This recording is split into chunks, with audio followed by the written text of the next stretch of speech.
بسم الله الرحمن الرحيم.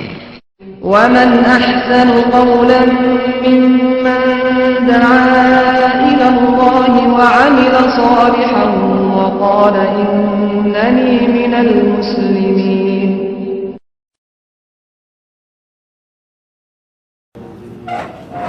الحمد لله نحمده ونستعينه ونستغفره ونعوذ بالله من شرور أنفسنا ومن سيئات أعمالنا. من يهده الله فلا مضل له ومن يضلل فلا هادي له. وأشهد أن لا إله إلا الله وحده لا شريك له وأشهد أن محمدا عبده ورسوله. أما بعد فإن خير الحديث كتاب الله وخير الهدي هدي محمد صلى الله عليه وسلم وشر الأمور محدثاتها وكل محدثة بدعة وكل بدعة ضلالة وكل ضلالة في النار. رب اشرح لي صدري ويسر لي أمري واحلل عقدة من لساني يفقهوا قولي. رب اعوذ بک من همزات الشیاطین واعوذ بک رب ان یحضرون. اعوذ باللہ السمیع العلیم من الشیطان الرجیم. بسم اللہ الرحمن الرحیم. حامیم عین سین قاف کذالک یوحی الیک وإلی الذین من قبلک اللہ العزیز الحکیم. له ما في السماوات وما في الأرض وهو العلي العظيم. تكاد السماوات يتفطرن من فوقهن والملائكة يسبحون بحمد ربهم ويستغفرون لمن في الأرض ألا إن الله هو الغفور الرحيم.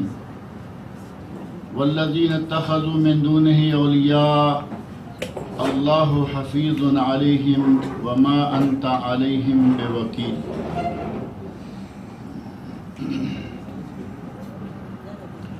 یہ سورۃ الشورى ہے،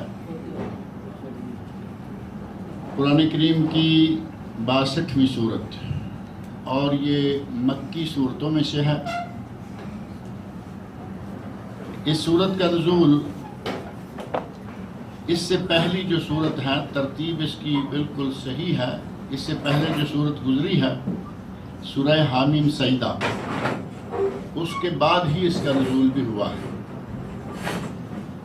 اور اس بات کا پتہ اس سے چلتا ہے کہ اللہ رب العزت نے سرداران قریش کو ان کی جو اندھی بہری مخالفت تھی، نبی اکرم صلی اللہ علیہ وسلم کی مخالفت ہر اعتبار سے، ہر معاملے میں، ہر کام میں، تو اللہ رب العزت نے ان کو خوب چوٹیں لگائیں سورہ حامیم سجدہ میں.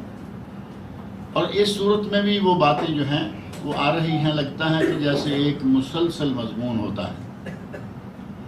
اور اس صورت کا نام سورۃ الشورى اسی صورت کی آیت نمبر 38 میں موجود ہے. اور آیت نمبر 38 میں اللہ رب العزت نے ارشاد فرمایا ہے، اہل ایمان کا تذکرہ کیا اور ساتھ ہی ارشاد فرمایا والذین یجتنبون کبائر الاثم والفواحش. بلکہ اس سے پہلے فما اوتیتم من شیء فمتاع الحیات الدنیا وما عند اللہ خیر وابقی. جو اللہ کے پاس ہے وہ بہت ہی بہتر ہے اور بہت ہی باقی رہنے والا ہے. جو اللہ کے پاس ہے وہ بہت ہی باقی رہنے والا یعنی ہمیشہ اور دائمی ہے. اللہ کی وہ نعمتیں جو اللہ رب العزت اہل جنت کو جنت میں عطا کرے گا ان کے بارے میں ہے کہ وہ ہمیشہ باقی رہنے والی ہیں. اور ساتھ ہی فرمایا للذین آمنوا.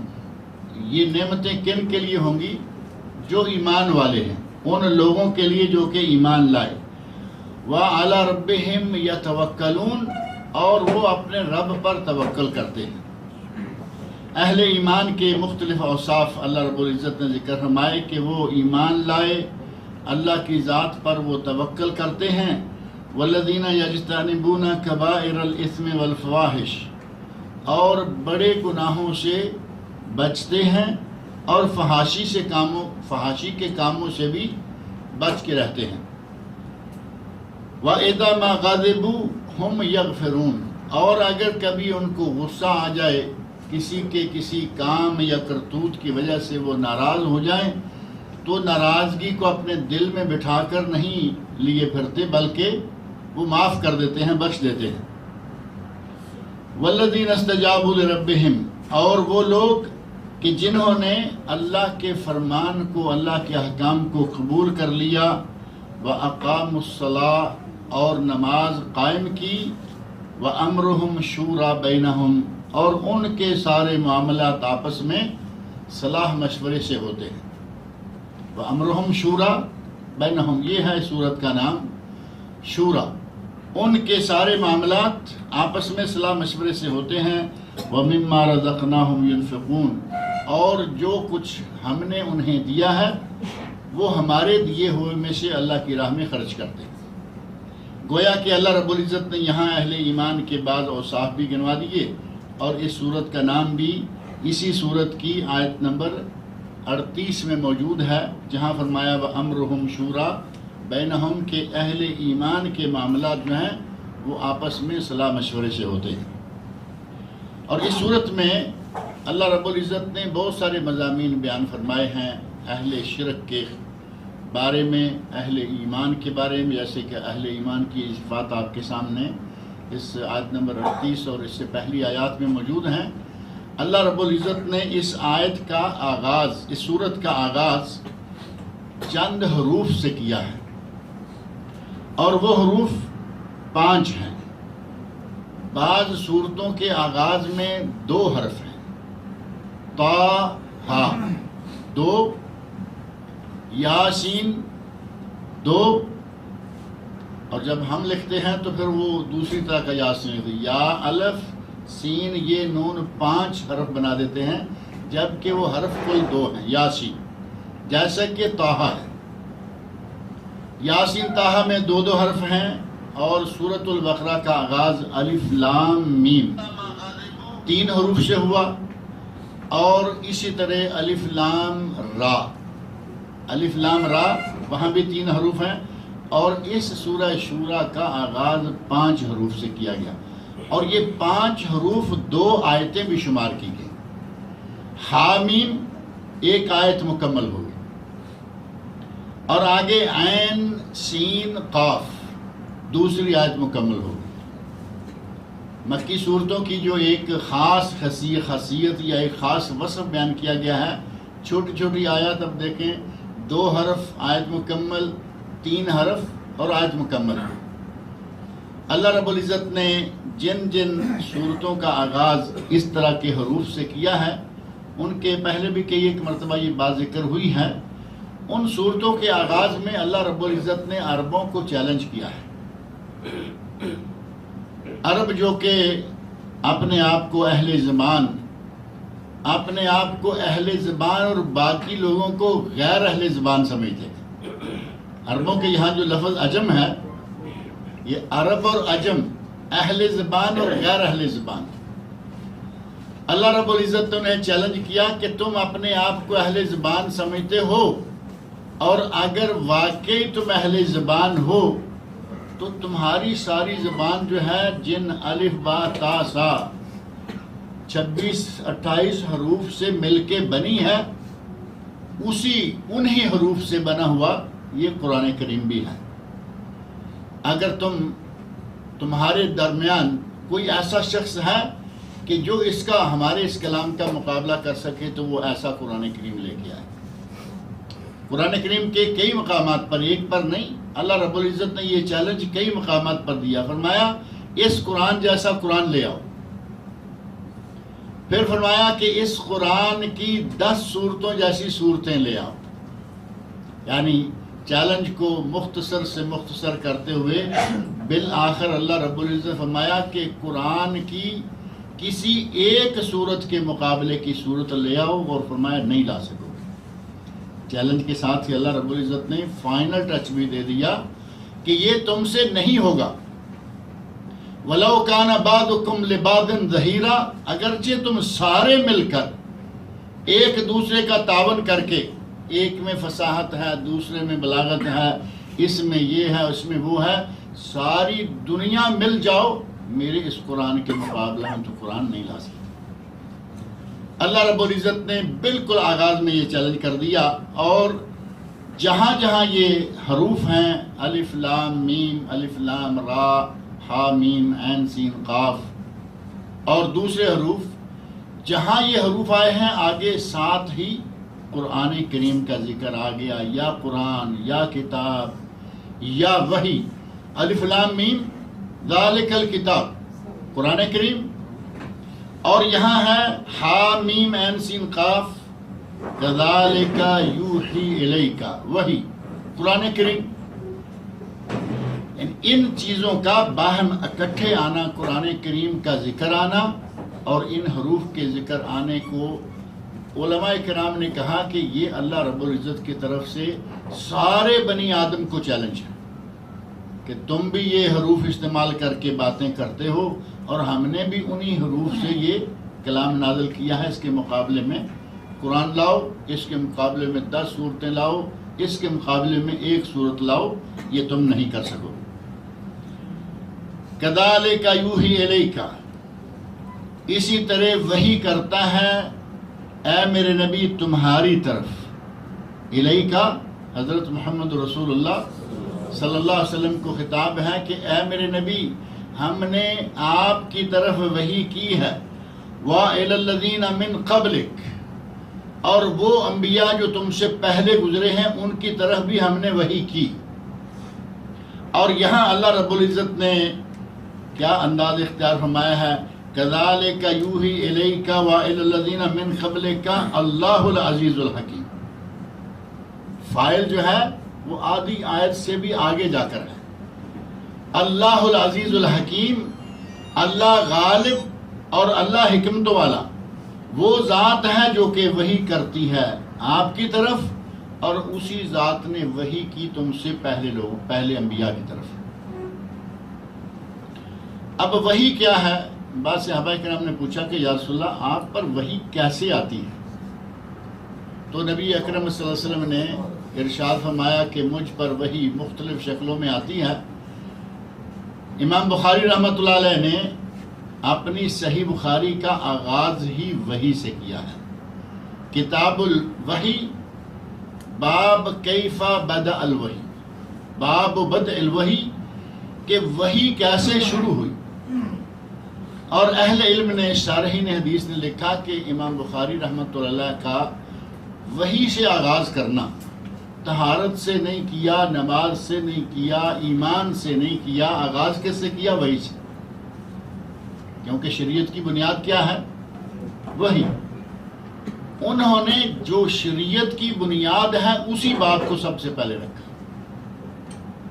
امام بخاری رحمۃ اللہ علیہ نے یہ حدیث ذکر کی ہے، اور اس میں یہ بات موجود ہے، دیگر حدیث کی کتابوں میں یہ بات موجود ہے کہ صحابی نے پوچھا یا رسول اللہ وحی کیسی آتی ہے؟ تو آپ نے وحی کے جو طریقے بیان فرمائے ان میں سے ایک ہے کہ مجھے وحی آتی ہے جیسے کہ کوئی گھنٹی کی آواز ہو، گھنٹی کی آواز جیسی ایک آواز شروع ہوتی ہے، اور جیسے ہی وہ آواز ختم ہوتی ہے جو وحی نازل ہوئی ہوتی ہے وہ ساری کی ساری مجھے یاد ہو چکی ہوتی ہے۔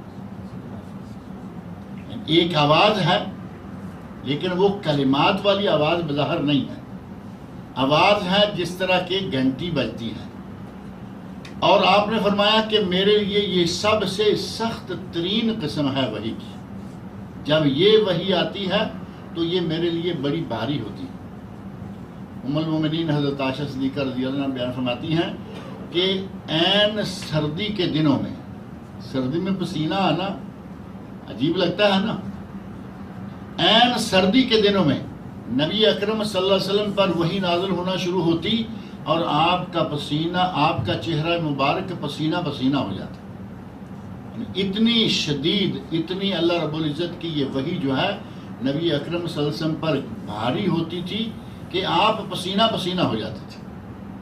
آپ نے فرمایا کہ یہ قسم میرے لیے بہت ہی سخت ہوتی ہے، بہت ہی بھاری ہوتی ہے، لیکن جیسے ہی وہ وحی کی کیفیت ختم ہوتی ہے میں وہ سارے کلمات حفظ کر چکا ہوتا ہوں، گویا کہ مجھے وہ وحی کی آیات ساری زبانی یاد ہو چکی ہے۔ اور یاد کرانے کی ذمہ داری چونکہ اللہ رب العزت نے خود لی ہے، نبی اکرم صلی اللہ علیہ وسلم شروع میں جب وحی کا آغاز ہوا وحی کے نزول کا آغاز ہوا تو آپ حضرت جبرائیل امین کے ساتھ ساتھ کچھ جلدی پڑھا کرتے تھے. تو اللہ رب العزت نے باقاعدہ حکم دیا کہ اے میرے نبی آپ جلدی نہ کریں، آپ توجہ کے ساتھ سنیں، یہ وحی کے کلمات آپ کو یاد کروانا ہمارا کام ہے، یہ وحی ہم آپ کو یاد کروائیں گے. اِنَّ عَلَيْنَا جَمْعَهُ وَقُرْآنَ، اس وحی کو جمع رکھنا، محفوظ رکھنا اور اس وحی کو آپ کو پڑھانا اور یاد کروانا یہ ہم پر ہے. ثم علینا بیانہ، اور اس کو بیان کرنا بھی ہمارے ذمہ ہے. اور پھر شرح اور تفصیل جو ہے وہ اللہ رب العزت نے نبی اکرم صلی اللہ علیہ وسلم کے ذمہ لگا دی کہ آپ نے ان کلمات کی تفصیل جو ہے وہ بیان کرنی.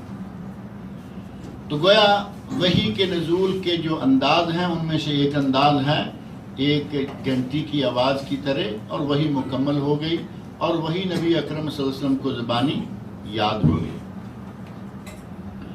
اور نزول وحی کی دوسری شکل جو ہے وہ ہے کہ جبرائیل امین ایک انسان کی شکل میں سامنے آ جاتے ہیں. اور جبرائیل امین کا انسان کی شکل میں سامنے آنا اللہ رب العزت جب چاہے حکم دے اور جس طرح وہ چاہیں آ جائیں. نبی اکرم صلی اللہ علیہ وسلم سے پہلے بھی وہ انسانی شکل میں انبیاء کے سامنے، بعض غیر انبیاء کے سامنے آئے. حضرت مریم کا واقعہ قرآن کریم میں موجود ہے اور وہاں یہ بات موجود ہے کہ حضرت جبرائیل امین ایک بشر، مکمل بشر کی شکل میں ان کے سامنے ظاہر ہو گئے. وَتَمَثَّلَ لَهُ بَشَرًا سَوِيًّا، مکمل بشر کی شکل میں حضرت مریم علیہ السلام کے سامنے جبرائیل علیہ السلام آ گئے. تو اس کا معنی یہ ہوا کہ نبی صلی اللہ علیہ وسلم سے پہلے بھی جبرائیل علیہ السلام انسانی شکل میں آتے رہے. اور اس سے بھی بہت پہلے کتب حدیث میں بڑا مشہور واقعہ ہے حضرت موسیٰ علیہ السلام کا. اللہ رب العزت نے حضرت جبرائیل امین کو موسیٰ علیہ السلام کی طرف بھیجا کہ جاؤ موسیٰ علیہ السلام کو جا کے کہو کہ ہم آپ کی جان نکالنے کے لیے آئے ہیں. واقعہ سنا ہوگا یا نہیں؟ صحیح بخاری میں واقعہ موجود ہے اور حدیث کی دیگر کتابوں میں موجود ہے. اللہ رب العزت کے حکم کے مطابق حضرت جبرائیل امین انسانی شکل میں آ کے سامنے بیٹھ گئے اور کہا کہ ہم آپ کی جان نکالنے کے لیے آئے. اب کیا ہوا؟ حضرت موسیٰ علیہ السلام صاحب جلال، نبی معروف، اور حضرت اسرائیل ملک الموت اسرائیل جان نکالنے، یعنی فرشتے کا ایک بشر کے حیثیت سامنے آ جانا، کہا کہ ہم آپ کی جان نکالنے کے لیے آئے ہیں. زور سے تھپڑ مارا، آنکھ نکال دی. اگر یہ معلوم ہوتا حضرت موسیٰ علیہ السلام کو کہ یہ ملک الموت ہیں، یہ فرشتہ ہے، تو کیا وہ تھپڑ مارتے؟ کبھی بھی نہیں مارتے تھے. نبی ہیں، وہ جانتے ہیں کہ جان ایک دن جانی ہے. لیکن انسان سامنے آ کے کہے کہ میں تمہاری جان نکالنے آیا ہوں، تو ظاہر ہے آپ میں سے کوئی کمزور سے کمزور آدمی قبول کرے گا یہ بات؟ کمزور سے آدمی کے سامنے آپ ایک بڑے پہلوان کے سامنے چلے جائیں کمزور سے، آپ کسی بھی حالت میں کسی کو کہیں کہ میں تیری جان نکال لوں گا، وہ کہے گا تم تو بعد میں نکالو گے، پہلے میں تو دیکھوں. اب موسیٰ علیہ السلام کا جان تھپڑ مارا، آنکھ نکل گئی، ہاتھ پہ آنکھ رکھی اور یہ غائب ہو گئے. اللہ رب العزت کے سامنے جا کے درخواست کی، یا اللہ ارسلتنی الی عبد لم یرد الموت، اے اللہ مجھے تو نے بھیجا ہے اور انہیں تو موت نہیں چاہیے.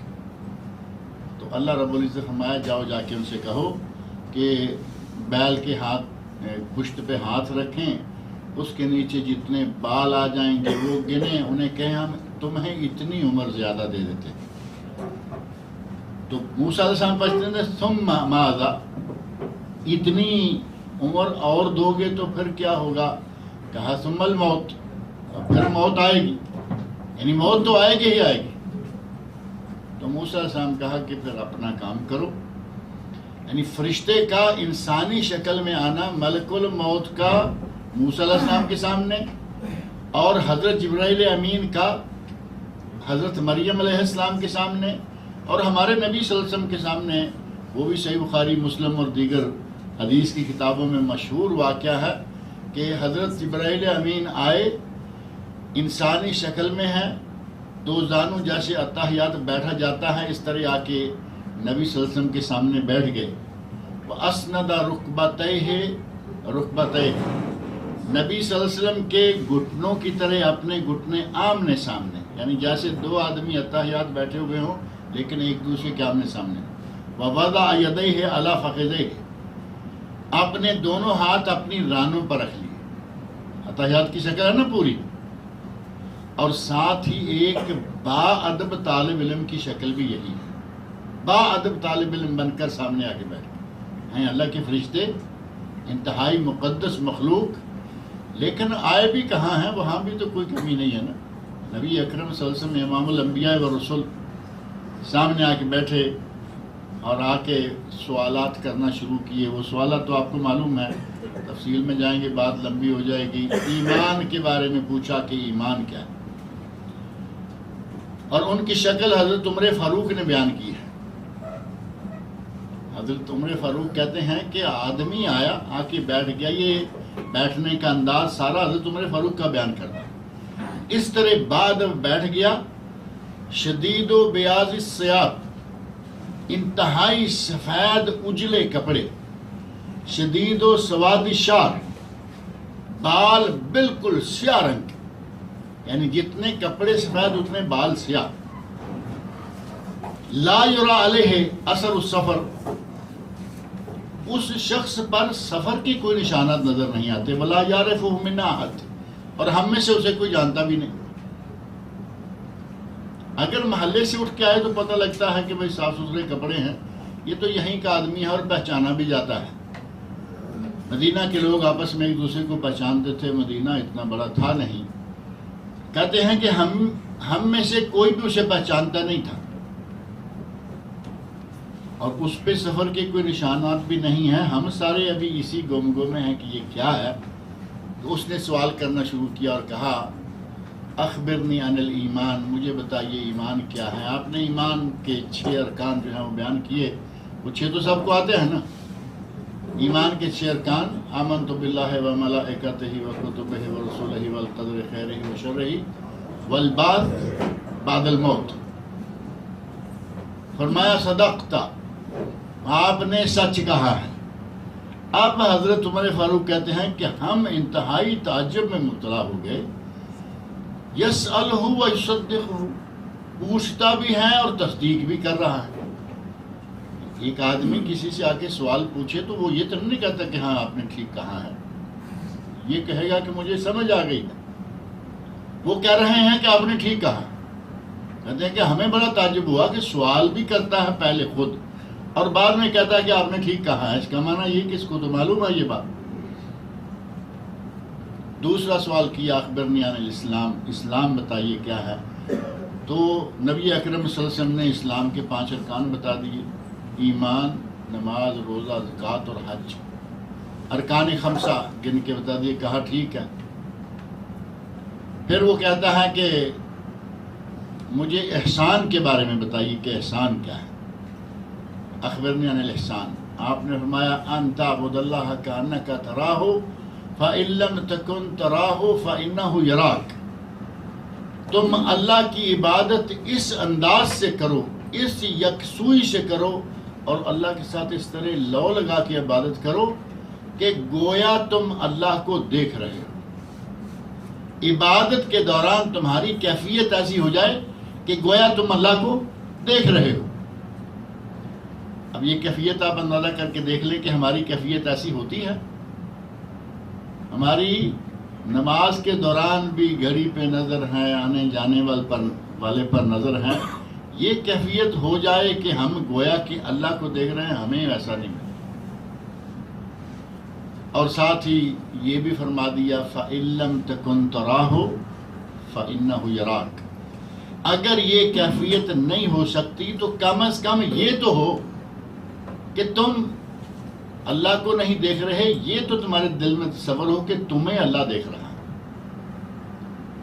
اب اگر یہ تصور آ جائے کہ اللہ مجھے دیکھ رہا ہے تو ظاہر ہے کہ آدمی میں نماز کے دوران کافی احتیاطی شکل پیدا ہو جائے گی۔ بلا وجہ کی حرکتیں جو ہم کرتے رہتے ہیں نماز کے دوران، کپڑے سنوارتے رہتے ہیں، اپنے آپ کو سنوارتے رہتے ہیں، داڑھی کی رئی کھئی کسر نکالتے رہتے ہیں، کچھ نہ کچھ مونچھوں والے مونچھوں کو بل دیتے رہتے ہیں، داڑھی والے داڑھی کو، ساری حرکتیں عجیب و غریب قسم کی۔ اگر آدمی اللہ کو نہیں دیکھ رہا، اللہ بندے کو دیکھ رہا ہے، یہ تصور بھی کر لے، یہ کیفیت بھی پیدا ہو جائے تو یہ باتیں نہ ہوں جو ہمارے یہاں ہوتی رہتی۔ کہتا ہے ٹھیک ہے، اب مجھے بتاؤ کہ قیامت کب آئے گی؟ تو نبی اکرم صلی اللہ علیہ وسلم نے فرمایا مل مسئول بعالم من السائل، جس سے تم سوال کر رہے ہو وہ سوال کرنے والے سے زیادہ اس بات کو نہیں جانتا۔ یعنی قیامت کا علم تمہیں بھی نہیں مجھے بھی نہیں، سیدھی سی بات ہے۔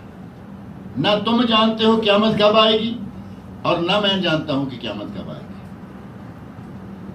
اب علم غیب والوں کو کیا کہیں جو کہتے ہیں کہ نبی کو علم غیب تھا؟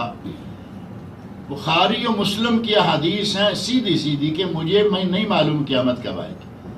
اب قیامت کا علم غیب ہے یا نہیں؟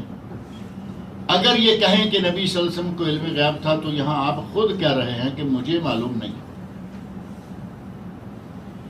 پھر آخری سوال جبرائیل امین نے کر دیا، کہا کہ پھر یہ بتائیے کہ قیامت کی نشانیاں کیا ہیں؟ نبی صلی اللہ علیہ وسلم نے پھر کچھ نشانیاں بیان فرمائیں۔ گویا کہ نبی اکرم صلی اللہ علیہ وسلم کے سامنے انسانی شکل میں بن کے بیٹھ کے سارے سوال جواب کر کے جب یہاں سے فارغ ہوئے، غائب ہوئے، تو نبی صلی اللہ علیہ وسلم نے پوچھا کہ معلوم ہے کہ یہ کون تھا؟ تو صحابہ کرام کہتے ہیں اللہ و رسولہ عالم، ہمیں تو نہیں معلوم کہ یہ کون تھا۔ تو فرمایا انہ جبریل اتاکم یعلمکم دینکم، یہ جبرائیل امین تھے جو تمہیں تمہارا دین سکھلانے کے لیے آئے تھے۔ تو گویا وحی کی شکلوں میں سے ایک شکل یہ ہوتی تھی کہ باقاعدہ انسانی شکل میں آ جائیں، اور یہاں اس حدیث میں ہے کہ انسان وہ بن کے آئے کہ جنہیں کوئی پہچانتا نہیں تھا۔ اور بہت دفعہ آپ ایک صحابی کی شکل میں آیا کرتے تھے، حضرت دہیہ کلبی۔ اور یہاں ایک بات ذہن میں رکھیں کہ ایک ابن دہیہ ہے، ابن دہیہ کلبی جو 2-1 مہینے کے بعد آپ بار بار نام سنیں گے، خاص طور پر ربیع الاول میں، کیونکہ عید میلاد النبی کو ایجاد کرنے والا ابن دہیہ تھا۔ یہ اور آدمی ہے صحابہ میں سے، حضرت دہیہ کلبی خوبصورت شکل تھی، نوجوان تھے، اور بکثرت جبرائیل امین ان کی شکل میں نازل ہوا کرتے تھے۔ بات چیت کر کے گئے صحابہ کرام کو پتا ہے کہ یہ بیٹھے ہوئے ہیں، بعد میں پتہ چلتا کہ نہیں وہ تو جبرائیل امین تھے۔ وحی کی شکلوں میں جبرائیل امین کا انسانی شکل میں آنا بھی ہے، اور وحی کی شکلوں میں ہے کہ اللہ رب العزت خاص انداز سے وہ کلمات جو ہیں وہ نبی اکرم صلی اللہ علیہ وسلم کے دل اقدس تک پہنچا دیتا، اور دل جو ہے اس کو زبانی یاد کر لیا کرتا تھا۔ اللہ نے فرمایا کذالک یوحی الیک، اسی طرح وحی کرتا ہے تیری طرف، وإلی الذین من قبلک، اور ان لوگوں کی طرف جو کہ تم سے پہلے تھے۔ کون؟ اللہ العزیز الحکیم، اللہ جو کہ غالب ہے اور حکمتوں والا ہے۔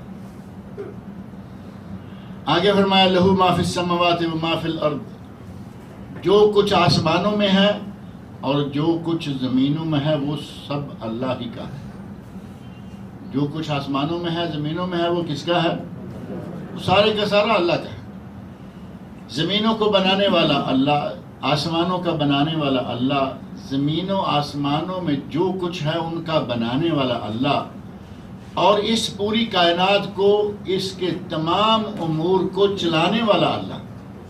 غیر اللہ کون ہو سکتا ہے جو دعویٰ کرے کہ یہ سارا کچھ میرا ہے؟ اللہ رب العزت نے فرمایا کہ یہ سارا کچھ اسی کا ہے، وَهُوَ الْعَلِيُّ الْعَظِيمُ، اور وہ بہت ہی بالا تر ہے اور بہت ہی عظمتوں والا ہے۔ امام ابن کثیر رحمۃ اللہ علیہ نے لکھا ہے کہ یہ آیت چھوٹی ہے لیکن یہ آیت آیت الکرسی سے ملتی جلتی ہے۔ آیت الکرسی میں یہ الفاظ ہیں یا نہیں؟ یہ سارے الفاظ آیت الکرسی کے اندر موجود ہیں۔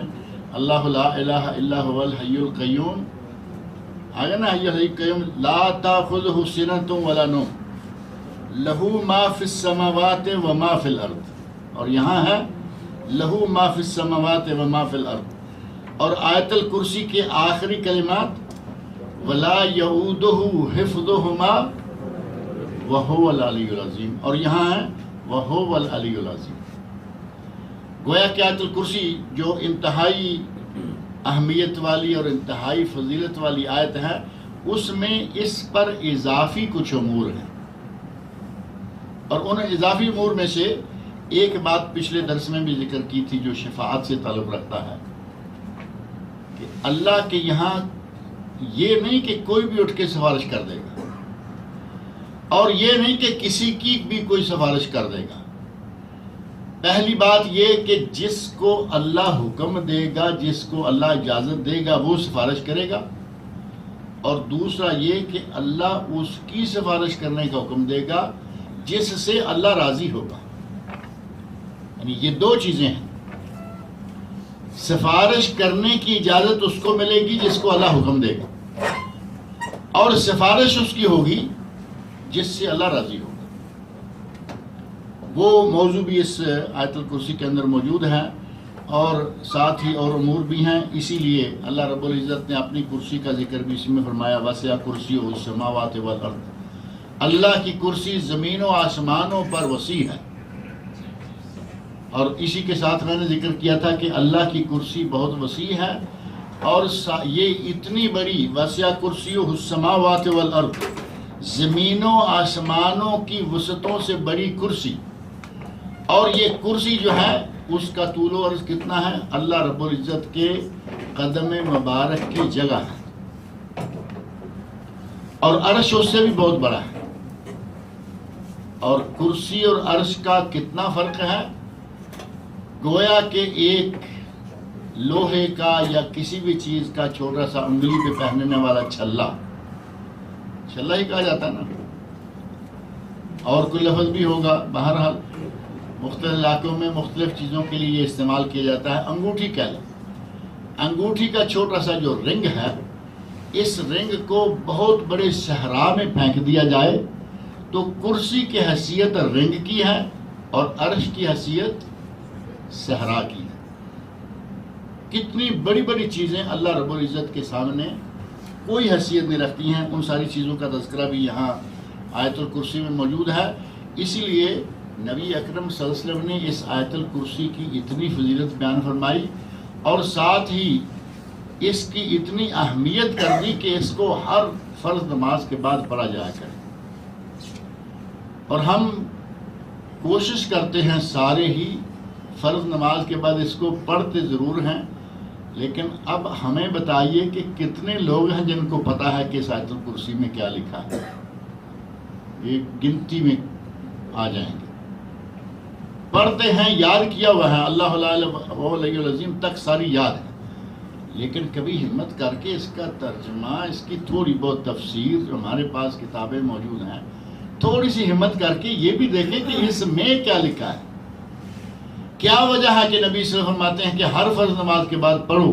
اگر کوئی یہ پابندی کر جائے تو اس کے اور جنت کے درمیان صرف موت کا فاصلہ ہے، ادھر مرا ادھر جنت میں داخل ہوگی۔ اتنا بڑا ثواب اور اتنا بڑا اجر کیا ہے اس آیت میں رکھا ہوا؟ کبھی ہمت کر کے یہ کام بھی کر گزرے، کوئی اتنا بڑا کام تو ہے نہیں، ایک آیت ہی ہے نا، صرف آیت الکرسی، اور یہ گنتی کی ایک ہی آیت ہے۔ اس کا ترجمہ تفسیر پڑھیں، اس آیت کے اندر اللہ رب العزت نے بہت چیزیں بیان کی۔ یہ برکت فضیلت اپنی جگہ، ادھر مرا ادھر جنت میں داخل ہو، اور نبی صلی اللہ علیہ وسلم نے فرمایا کہ اگر کوئی آدمی آیت الکرسی پڑھ کے سو جائے اس کے گھر میں چوری نہیں ہوگی۔ کیا خیال ہے؟ آج تو بڑا چکر رہتا ہے نا، گھر میں پیسہ ہی نہیں رکھتے، چوری نہ ہو جائے، بینک میں رکھتے ہیں چاہے سودی ہی کیوں نہ ہو۔ نبی اکرم صلی اللہ علیہ وسلم کب کا بہترین نسخہ بتا کے گئے ہیں کہ چوری نہیں ہوگی اگر آیت الکرسی پڑھ کے سو۔ اور یہ نسخہ بھی کیسے آیا یہ بھی آپ کے علم میں ہوگا۔ بڑا مشہور واقعہ، بڑی مشہور حدیث ہے کہ حضرت ابو ہریرہ رضی اللہ عنہ کو نبی اکرم صلی اللہ علیہ وسلم نے صدقے کی کھجوروں پر نگران بنایا ہوا ہے، صدقے کا سامان ہے، حضرت ابو ہریرہ رضی اللہ عنہ اس کے محافظ ہیں، نگران ہیں، سوتے ہیں، کوئی کھجوریں اٹھا کے لے جاتا ہے، یعنی کھجوروں میں سے کچھ ڈالا لے گیا۔ سوچا کہ یہ کیا کروں، میں سوتا ہوں، کوئی کھجوریں اٹھا کے لے جاتا ہے، صدقے کی کھجوریں ہیں، میری ذمہ داری ہے، کہا کہ آج کچھ ایسا کریں گے کہ پتہ چلے سویا ہوا ہے لیکن میں سوؤں گا نہیں، یعنی جاگتے ہوئے سو گئے۔ جیسے ہی وہ کھجوریں اٹھانے والا آیا پکڑ لیا، دبوچ لیا۔ اس نے کہا کہ میں تمہیں ایک نسخہ بتاتا ہوں۔ منت سماجت کی، ایک دن چھوڑا، 2 دن چھوڑا، تیسرے دن پکڑا، کہا کہ اب میں نہیں چھوڑوں گا، میں تمہیں نبی صلی اللہ علیہ وسلم کے دربار میں لے۔ اب وہ چور جو ہے، چور کو کہا جائے کہ میں تمہیں تھانے لے کے جاؤں گا، اس کی تو ہوا نکل جائے گی نا۔ یہاں تک تو معمولی بات ہے تھانہ، یہ چور بڑا نامی گرامی چور ہے، اور جس عدالت میں اس کو لے جانے کے کہا جا رہا ہے اس سے بڑی عدالت ہی اللہ کی عدالت کے سوا کوئی نہیں ہے۔ کہا میں تمہیں نبی صلی اللہ علیہ وسلم کے پاس لے کے جاؤں گا۔ اس نے منت سماجت کی، کہا کہ آپ ایسے کریں، مجھے چھوڑ دو، میں ایک نسخہ بتاتا ہوں، آئندہ تمہاری چوری نہیں ہوا کرے گی۔ حضرت ابو ہریرہ رضی اللہ عنہ نے کہا کہ یہ بھی ایک اچھی بات ہے، جان چھوٹ جائے گی اتنی نگرانی کرنے کی۔ نسخہ لیا، اس نے کہا کہ سونے سے پہلے آیت الکرسی پڑھ کے سو جاؤ، تمہاری چوری نہیں ہوگی۔ صبح نبی اکرم صلی اللہ علیہ وسلم کے سامنے یہ بات گئی تو آپ نے فرمایا لقد صدقک وہو کذوب، اس نے تمہیں جو بات کہی ہے یہ سچی کہی ہے لیکن وہ بہت بڑا جھوٹا ہے۔ لقد صدقک، تمہیں سچ کہا ہے لیکن وہ بہت بڑا جھوٹا ہے۔ اور ساتھ فرمایا انہ ابلیس، وہ عام سا چور نہیں تھا، وہ شیطان تھا۔ تو گویا چوری سے بچنے کا بہترین نسخہ بھی یہ آیت الکرسی ہے۔ اب یہاں ایک نقطہ اور بھی ہے اور معروف ہے، آپ یقیناً جانتے ہی ہیں کہ ہمیں کوئی چیز چاہے کوئی بھی بتائے، اگر وہ چیز صحیح ہے تو ہم اس کو لے لیتے ہیں، اور اس کے صحیح ہونے کی دلیل کیا ہے؟ حضرت ابو ہریرہ رضی اللہ عنہ نے ایسے نہیں مان لیا کہ ٹھیک ہو گیا، بلکہ اس بات پر نبی اکرم صلی اللہ علیہ وسلم نے مہر تصدیق ثبت فرما دی، کہا کہ اس نے جو کچھ کہا ہے سچ کہا ہے، گویا کہ تصدیق ہو گئی، اور کہا وہ بہت بڑا جھوٹا ہے۔ لہذا ہمیں کوئی بھی چیز کہیں سے بھی ملے، ہمیں اس کو لے لینے کی اجازت ہے، شرط یہ ہے کہ کتاب اللہ اور سنت رسول کے خلاف نہ ہو۔ اور میں کئی مرتبہ ایک مثال دیا کرتا ہوں، اس موقع پر پھر میں دہرا دوں، سچی بات شیطان کہے تو ہم لے رہے ہیں، سچی بات غیر مسلم بھی کہے ہم لے لیتے ہیں، کوئی بات نہیں۔ الحکمت ضالۃ المومن، حکمت مومن کی گم شدہ پونجی ہے، جہاں سے بھی ملے مومن اس کا زیادہ حقدار ہے، وہ لے لے۔ کہیں بیٹھے ہوئے ہیں، کیرم کھیل رہے ہیں، تاش کھیل رہے ہیں، کچھ بھی کر رہے ہیں، اذان ہو جائے تو ہمارے یہاں تاش کھیلنے والے، کیرم کھیلنے والے اور اسی طرح کی کچھ اور چیزیں ہیں وہ کھیلنے والے کھیلتے ہیں، اذان ہوتی ہے، ہوتی رہے، جماعتیں ہوتی ہیں، ہوتی رہیں۔ کچھ وہ لوگ جو یقیناً نمازی بھی ہیں لیکن نماز کے لیے نہیں جائیں گے۔ اب گویا کہ میچ اتنا گرم شروع ہو چکا ہے کہ وہ نماز بھی چھوڑ دیں گے اس وقت، چاہے بعد میں قضا کر کے پڑھیں۔ اور کئی نمازی یہ کام کرتے ہیں، بلکہ بہت سارے نمازی یہ کام کرتے ہیں۔ تاش کھیلنا، کیرم کھیلنا، شطرنج کھیلنا، یہ وہ کھیلنا. اب مسلمان ہیں، ایک ان میں کوئی عیسائی ہے یا ہندو ہے، کوئی بھی ہے، اذان ہوئی، اس نے کہا کہ بھائی اب اس کو چھوڑو، جاؤ نماز پڑھ کے آؤ، تمہاری اذان ہو گئی ہے. اس ہندو کی یا عیسائی کی بات لی جائے گی یا نہیں؟ وہ تو ہندو ہے، وہ عیسائی ہے، وہ غیر مسلم ہے، لیکن اس کی بات لی جائے گی کیونکہ بات اس کی صحیح ہے. شیطان کی بھی ہم نے لے لی، شیطان نے یہ نسخہ بتایا، نبی صلی اللہ علیہ وسلم نے مہر لگا دی، ہم نے یہ بات لے لی کہ چوری سے بچنا ہے تو آیت الکرسی پڑھ کے سویا کر. اتنی بابرکت یہ آیت ہے، اس سے ملتی جلتی ہی چھوٹی سی یہ آیت ہے جس میں چند کلمات اسی آیت کے ہو بہو نقل ہوئے ہیں. لہو ما فی السماوات و ما فی الارض، اسی کے لیے ہے جو کچھ زمینوں میں ہے، جو کچھ آسمانوں میں ہے. وَهُوَ الْعَلِيُّ الْعَظِيمُ، اور وہ بہت ہی بالا تر ہے، بہت ہی عظمتوں والا ہے. تَكَادُ السَّمَاوَاتُ يَتَفَطَّرْنَ مِنْ فَوْقِهِنَّ، قریب ہے کہ آسمان جو اوپر ہے، من فوقہن، ان کے اوپر آسمان جو ہے قریب ہے کہ وہ پھٹ پڑے. بلکہ آسمان چونکہ 7 ہیں، سماوات قریب ہے کہ ان کے اوپر آسمان پھٹ پڑے.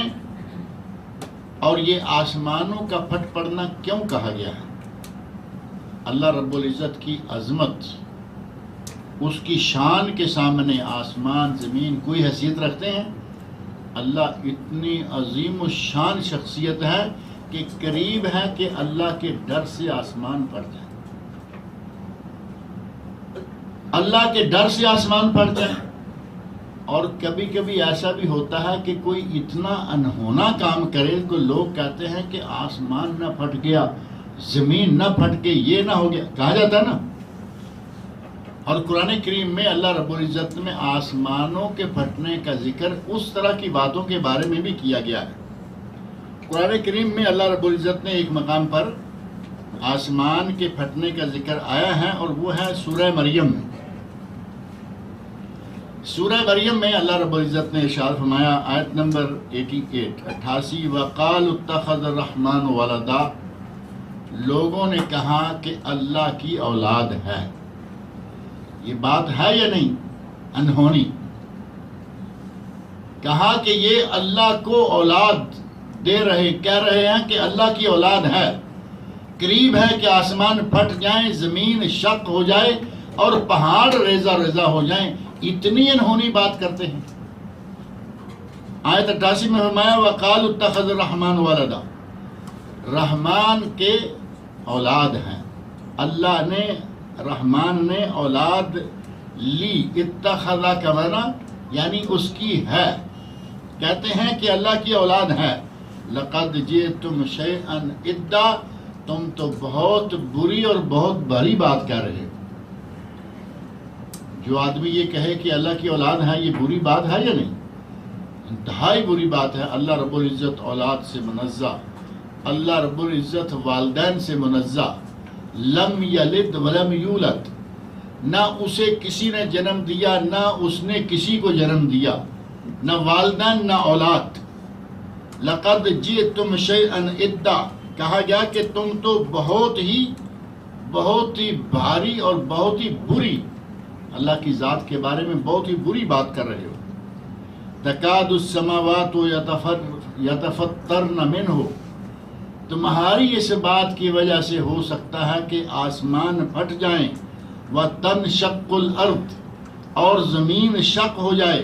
وتخر الجبال حدا، اور آسمان ریزہ ریزہ ہو جائے. تم اتنا بڑا بہتان اللہ کی ذات پر باندھ رہے ہو. قریب ہے کہ آسمان پھٹ جائیں، زمین شق ہو جائے، یعنی زمین جگہ جگہ سے پھٹ جائے. وتخر الجبال حدا، اور پہاڑ ریزہ ریزہ ہو جائیں. ان دعوا للرحمن ولدا، اس بات پر کہ ان مشرکین نے کہا کہ اللہ کی اولاد ہے. اور اللہ کی اولاد ہے، ساتھ فرمایا وما ينبغي للرحمن ان يتخذ ولدا، اللہ کو یہ لائق نہیں ہے کہ اس کی اولاد ہو، اللہ رب العزت کو یہ لائق نہیں ہے۔ ان کل من فی السماوات والارض الا آتی الرحمن عبدا، اللہ کے سامنے کوئی بھی چیز ایسی نہیں ہے جو کہ بندہ بن کر، تابع دار بن کر اس کے سامنے نہ آ جائے۔ اللہ کو اولاد کی، اور اللہ کو کیا ضرورت ہے چاہیے، اللہ کی کوئی اولاد نہیں ہے۔ مشرکین مکہ کہتے رہے، اور مشرکین مکہ تو یہ بھی کہتے رہے، پچھلے سے پچھلے غالباً درس میں نے ذکر کیا تھا، وہ تو کہا کرتے تھے کہ یہ سارے فرشتے اللہ کی بیٹیاں ہیں، سارے فرشتے اللہ کی بیٹیاں ہیں۔ اور سورۃ النجم میں اللہ نے فرمایا کہ تمہارے لیے بیٹے اور میرے لیے بیٹیاں، تِلْكَ اِذًا قِسْمَةٌ ضِیزَى، یہ تو بڑی بھونڈی تقسیم ہے کہ تم اپنے لیے بیٹے اور میرے لیے بیٹیاں۔ اللہ رب العزت کے یہاں بیٹی بیٹے میں کوئی فرق نہیں، اس کی مخلوق ہے، اور جو بھی اس کے یہاں زیادہ متقی تقوی والا پرہیزگاری والا ہے وہ زیادہ اس کو پیارا ہے، وہ مردوں میں سے ہو وہ چاہے عورتوں میں سے ہو۔ اللہ رب العزت کی کوئی اولاد نہیں، اور آسمانوں کا پھٹنا، زمین کا پھٹنا، پہاڑوں کا ریزہ ریزہ ہونا، انہونی باتوں پر، ناجائز اور غلط باتوں کے بارے میں بھی یہاں اللہ رب العزت فرمایا کہ یہ لوگ اللہ کے لیے اولاد کے دعوے کر رہے ہیں، ان کے دعووں کو سن کر قریب ہے کہ آسمان پھٹ جائیں، ان کے دعووں کو سن کر قریب ہے کہ زمین شق ہو جائے، اور ان کے دعووں کو سن کر قریب ہے کہ آسمان ریزہ ریزہ ہو جائے۔ یہاں اللہ رب العزت نے اس کے برعکس جب فرمایا وَهُوَ الْعَلِيُّ الْعَظِيمُ، وہ بہت ہی بالا تر برتر اور عظمتوں والا ہے، ساتھ ہی فرمایا تَكَادُ السَّمَاوَاتُ يَتَفَطَّرْنَ مِنْ فَوْقِهِنَّ، قریب ہے کہ اللہ کی عظمت سے، اللہ کے جلال و جمال سے آسمان پھٹ جائیں۔ وَالْمَلَائِكَةُ يُسَبِّحُونَ بِحَمْدِ رَبِّهِمْ، اور فرشتے اللہ کی حمد و ثنا بیان کرتے ہیں، فرشتے اللہ کی حمد و ثنا بیان کرتے ہیں۔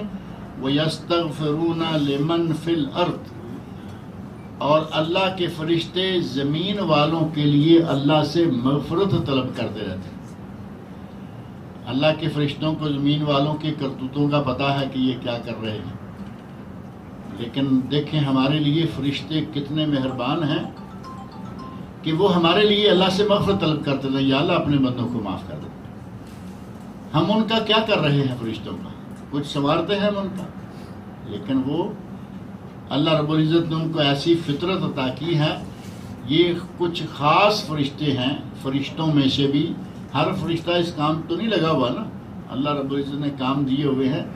کچھ فرشتے ایسے ہیں کہ جو انسانوں کے لیے، زمین والوں کے لیے مغفرت کی دعائیں مانگتے ہیں اور تسبیح بیان کرتے رہتے ہیں۔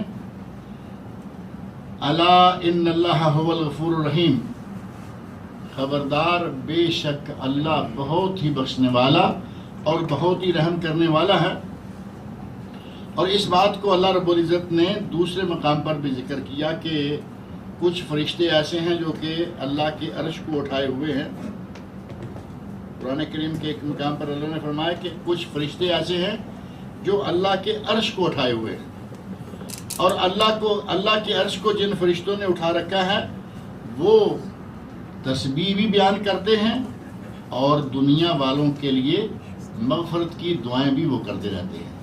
گویا کہ یہ فرشتے جو ہیں اللہ کے عرش کو اٹھائے ہوئے، ومن حولہ، کچھ فرشتے وہ جو اللہ کا عرش اٹھائے ہوئے ہیں، اور کچھ فرشتے وہ جو کہ چاروں طرف ہیں، اس عرش کے چاروں طرف موجود ہیں۔ اور یہ کتنے فرشتے ہیں جنہوں نے عرش کو اٹھایا ہوا ہے؟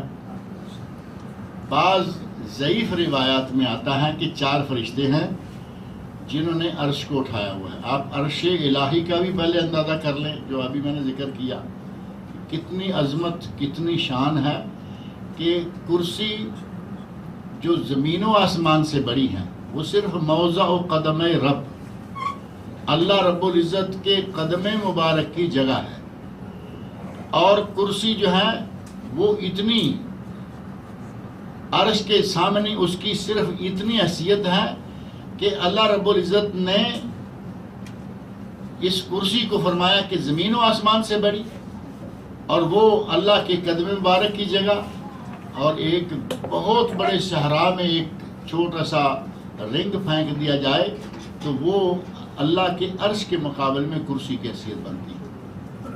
اب اس کو 4 فرشتے، ضعیف روایت میں آ رہا ہے کہ 4 فرشتوں نے اٹھایا ہوا ہے، قیامت کا دن ہوگا تو پھر وہ 8 ہو جائیں گے، جبکہ اس کی صحیح تعداد کو صرف اللہ جانتا ہے کہ وہ کتنے فرشتوں نے اٹھایا ہوا ہے۔ لیکن ان فرشتوں کے بارے میں ہے کہ وہ اللہ کی تسبیح بیان کرتے ہیں، اور ساتھ ہی ساتھ وہ اہل ارض کے لیے دعائیں مانگتے رہتے ہیں۔ والذین اتخذوا من دونہ اولیاء، وہ لوگ جنہوں نے اللہ کے سوا کچھ لوگوں کو اپنا ولی اور کارساز بنا رکھا ہے، اللہ حفیظ علیہم، اللہ ان پر گواہ ہے، اللہ ان پر نگران ہے، اللہ ان کو جانتا ہے کہ یہ کون کون لوگ ہیں جنہوں نے غیر اللہ کو اپنا ولی بنا رکھا ہے، گویا کہ وہ اللہ کی نظر میں ہیں۔ وما انت علیہم بوکیل، اور اے میرے نبی آپ ان کے لیے کوئی داروغہ نہیں ہیں، آپ کی یہ ذمہ داری نہیں ہے کہ وہ ایسا کیوں کر رہے ہیں، یا آپ کی یہ ذمہ داری نہیں ہے کہ وہ ایسا کرتے ہیں تو آپ ان کو پکڑ کے سزا دیں، یہ ہمارے کام ہے۔ اور یہ اللہ کو چھوڑ کر جو لوگوں نے اولیاء بنا رکھے ہیں وہ کس کس معنوں میں ہیں، اور ان کے کس کس عقیدے کے اندر انہوں نے یہ اپنے اولیاء بنا رکھے ہیں، غیر اللہ کو، اللہ کی ذات کو چھوڑ کر غیر اللہ کو جو انہوں نے پکارنا شروع کر رکھا ہے، کن کن معنوں میں پکارا جاتا ہے، اس کے لیے تھوڑی سی تفصیل چاہیے۔ اللہ نے چاہا تو انشاءاللہ اگلے درس میں ذکر کریں گے۔ اللہ رب العزت مجھے اور آپ سب لوگوں کو قرآن کریم پڑھنے، سننے، سمجھنے اور اس کے احکام پر عمل کرنے کی توفیق عطا فرمائے۔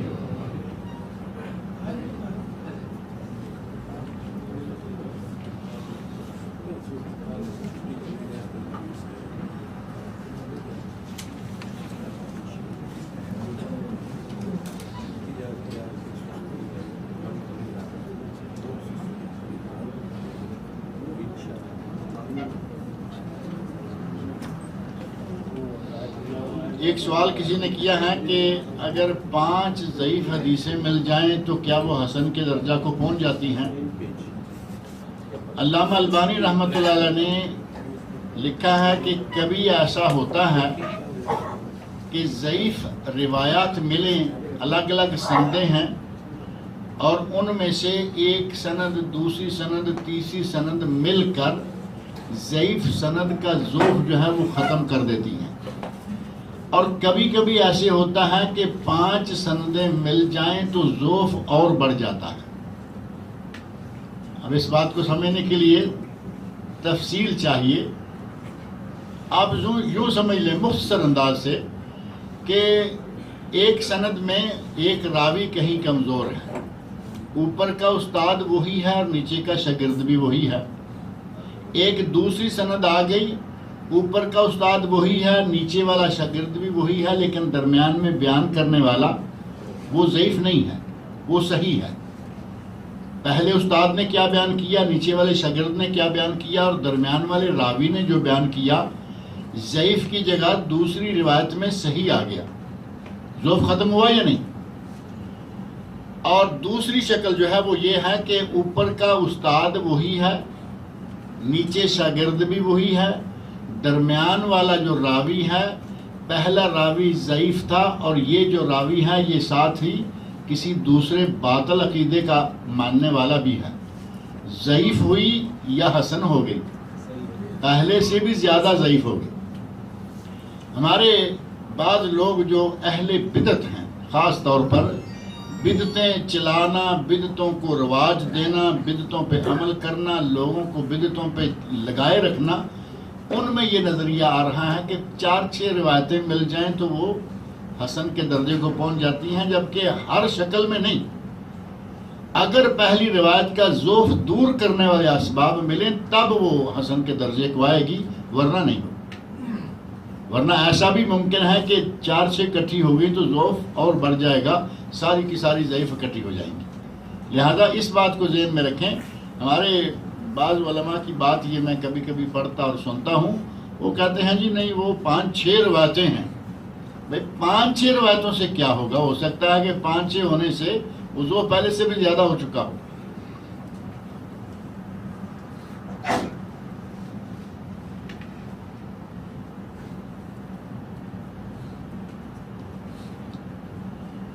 کہتے ہیں کہ اللہ کے سامنے فرشتے کیسے کھڑے ہوتے ہیں، اس کی کوئی وضاحت کیجئے. صحیح بات یہ ہے کہ میں نے انہیں کھڑے ہوئے دیکھا نہیں کہ کس طرح کھڑے ہوتے ہیں، اور کوئی ایسے میرے سامنے ایسی میرے ذہن میں کوئی روایت بھی نہیں کہ اس طرح کھڑے. باادب طریقے سے اللہ رب العزت نے جسے کہا کھڑے ہے کھڑا ہے، جسے کہا رکوع میں جو سجدے میں سجدے، جس کی اللہ رب العزت نے ڈیوٹی لگا رکھی ہے وہ سارے اپنی اپنی ڈیوٹی پر موجود ہیں. اب یہ پوری کیفیت بیان کرنا میرے ذہن میں ایسی کوئی روایت اس وقت نہیں ہے کہ وہ کس طرح کھڑے ہوتے ہیں. فوت شدہ والدین کی طرف سے قربانی کی جاتی ہے، کیا ان کو ثواب پہنچتا ہے؟ یہ مسئلہ بہت سارا اختلافی ہے، اور بعض علماء کہتے ہیں کہ فوت شدہ کی طرف سے قربانی ہوتی ہی نہیں، اور بعض کہتے ہیں کہ فوت شدہ کی طرف سے قربانی ہو جاتی ہے، اور دلائل بھی دونوں طرف موجود ہیں. اور میں ہو جاتی ہے والوں کے تائید میں ہوں، کیونکہ میری اس موضوع پر الحمدللہ کتاب چھپ چکی ہے عیدان و قربانی، اور اس سے میں نے اسی بات کی تائید کی ہے کہ قربانی ہو جاتی ہے. لیکن اختلاف سے نکلنے کے لیے بہتر یہ ہے کہ 2 جانور ذبح کریں، ایک فوت شدہ کی طرف سے اور ایک گھر والوں کی طرف سے. ہمارے یہاں ایک یہ بھی کرتے ہیں کہ یہ قربانی جو ہے یہ ہمارے دادا ابو کے نام، وہ ذبح ہو گئی، گھر والوں کے نہیں ہم اگلے سال دے دیں گے. دادا ابو کی نفل تھی، تمہاری سنت موقدہ یا واجب ہے. بعض علماء نے احناف نے کہا واجب ہے اور باقی نے کہا سنت موقدہ. واجب یا سنت موقدہ چھوڑ کر نفل پڑھیں، کیا یہ کوئی عقل مندی ہے؟ کہیں گے ہم اگلے سال دے لیں. اگر فوت شدہ کی طرف سے یا اپنی قربانی میں ہی اسے شامل کر لیں، جیسے باقی لوگ شامل ہیں ان کو بھی شامل کر لیں، یا ان کے لیے الگ جانور ذبح کریں اور گھر والوں کے لیے 2 جانور ذبح کریں، اور جو فوت شدہ کی طرف سے ہے اس کا سارا گوشت بانٹ دیں، اور اپنی کا چاہے سارا کھا لیں، کوئی عرض نہیں. بانٹ دینے کا معنی یہ کہ جن لوگوں نے کہا کہ قربانی نہیں لگتی، اس سے وہ انکار نہیں کر سکتے کہ صدقے کا ثواب ضرور مل جائے گا. اب صدقے کا ثواب مل جائے گا تو صدقے کا گوشت ہم کھاتے نہیں، لہذا وہ ساری تقسیم ہو گئی، یا قربانی ہو گئی یا صدقہ ہو گیا الحمدللہ.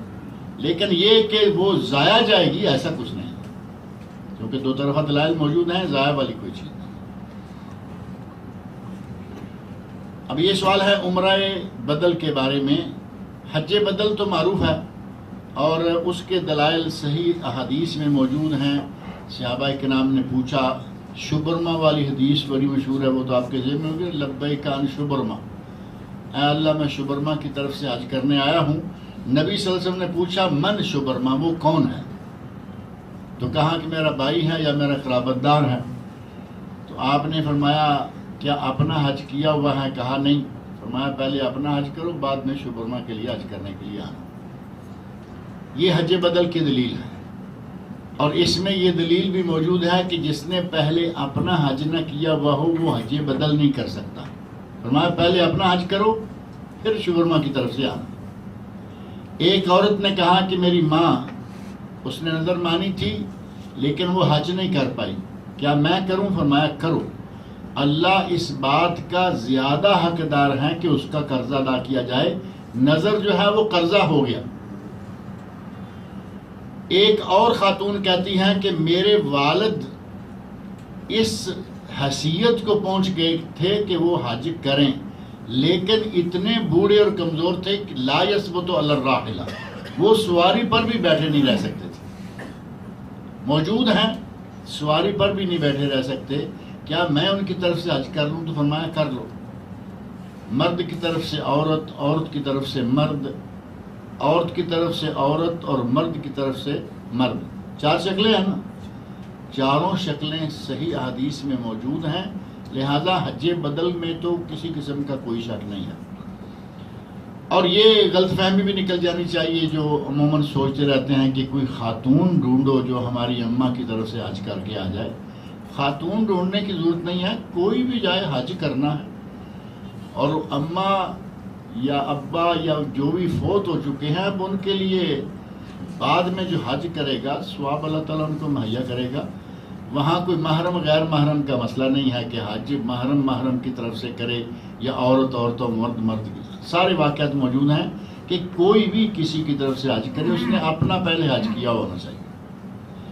عمرہ بدل کے بارے میں صریح حدیث میری نظر سے آج تک کوئی نہیں ملی، لیکن علماء کرام نے کہا کہ چونکہ عمرے کو حج اصغر کہا جاتا ہے اور حج کو حج اکبر، لہذا جب حج اکبر ہو جاتا ہے تو حج اصغر بھی ہو جاتا ہے۔ الحمدللہ، اللہ تعالیٰ قبول کرے۔ اگر کوئی کرتا ہے اللہ تعالیٰ اس کے جس کی طرف سے کرتا ہے قبول فرمائے۔ اور حج یا حج بدل یا عمرہ بدل کرنے والا وہ کچھ ثواب سے محروم بھی تو نہیں رہتا، اس کو بھی بڑا ثواب ملتا ہے۔ حرم میں نمازیں کون پڑھے گا؟ جو فوت شدہ ہیں، چاہے ابا حضور ہیں اماں حضور ہیں، وہ تو اب نمازیں پڑھنے نہیں آئیں گے نا، ان نمازوں کا ثواب اسے ملے گا۔ باغ دو یعنی فوت شدہ کو حج کا ثواب جائے گا، لیکن یہ آدمی جو ہے انشاءاللہ یہ ثواب سے محروم نہیں ہوگا، اس کو بھی بہت زیادہ ثواب ملے گا۔ تو اگر کوئی عمرہ بدل کرتا ہے اس کی کس طرح گنجائش نکالتے ہیں کہ حج اصغر اور حج اکبر۔ ابھی بہت سارے لوگ پوچھتے ہیں کہ کیا صرف طواف بدل بھی کیا جا سکتا ہے؟ اب طواف بدل کے بعد کہیں گے کہ حجر اسود کو ہاتھ بھی کسی کی طرف سے لگایا جا سکتا ہے، یہ ان چیزوں کا کوئی ثبوت نہیں ہے۔ زیادہ سے زیادہ حج اصغر اور حج اکبر کے حوالے سے حج بدل اور عمرہ بدل کی گنجائش نکلتی ہے، اس کے بعد نیچے والے حج کے جتنے بھی ارکان ہیں وہاں کوئی گنجائش نہیں۔ یا پھر قربانی میں وکالت وکیل بنا سکتے ہیں، اسی طرح رمی میں وکیل بنا سکتے ہیں، باقی کسی جگہ وکیل نہیں بنا سکتے۔ یہ نہیں کہ میدان عرفات میں بابا آپ بوڑھے ہو گئے ہیں وہاں میں بیٹھ کے آ جاتا ہوں، مزدلفہ میں کوئی اچھی جگہ نہیں ملتی وہاں میں چلا جاتا ہوں، نہیں، ان جگہوں پہ خود ہی جانا ہوگا۔ صرف رمی کے لیے گنجائش ہے یا قربانی کے لیے ذبح کرنے کے لیے گنجائش ہے، کوئی دوسرا کر کے آئے۔ اللہ تعالیٰ مجھے بیٹھتے ہیں تو سیدھے پیر کے چوٹا پیر ڈالتے ہیں، 4 رکعت میں اور 2 رکعت میں سیم ہے۔ تورک جو ہے وہ بعض علماء نے کہا کہ جو 2 رکعتوں والی نمازیں ہیں ان میں تورک نہیں ہے، 4 اور 3 والی میں جن میں 2 قاعدے ہوتے ہیں اس کے دوسرے قاعدے میں ہیں۔ علماء حدیث عموماً دونوں کے قائل ہیں کہ 2 میں بھی ہے، 3 میں بھی ہے، 4 میں بھی ہے، یعنی جس قاعدے میں بعد میں آپ نے سلام پھیرنا ہے وہ چاہے 2 کے بعد آ رہا ہے، چاہے کوئی آدمی فجر پڑھے، جمعہ پڑھے یا مغرب پڑھے یا عشاء پڑھے، ظہر اور عصر پڑھے، ان کو تورک کرنا چاہیے۔ لیکن حنبلی علماء کہتے ہیں کہ نہیں، بلکہ بعض دیگر علماء بھی ہیں وہ کہتے ہیں کہ اگر 2 قاعدے ہیں تو دوسرے میں کرنا ہے، دوسرے میں کرنا ہے، پہلے میں تو ظاہر ہے کہ ویسے ہی بیٹھیں گے، اور اگر صرف 2 ہی رکھتے ہیں، جمعہ ہے یا فجر ہے، تو اس میں تورک نہیں ہے۔ بہرحال یہ دونوں طرف رائے موجود ہے، اور علماء اہل حدیث کے یہاں ہر نماز میں تورک کرنا چاہیے۔ اللہ تعالیٰ مجھے اور آپ سب لوگوں کو نیک عمل کی توفیق دے۔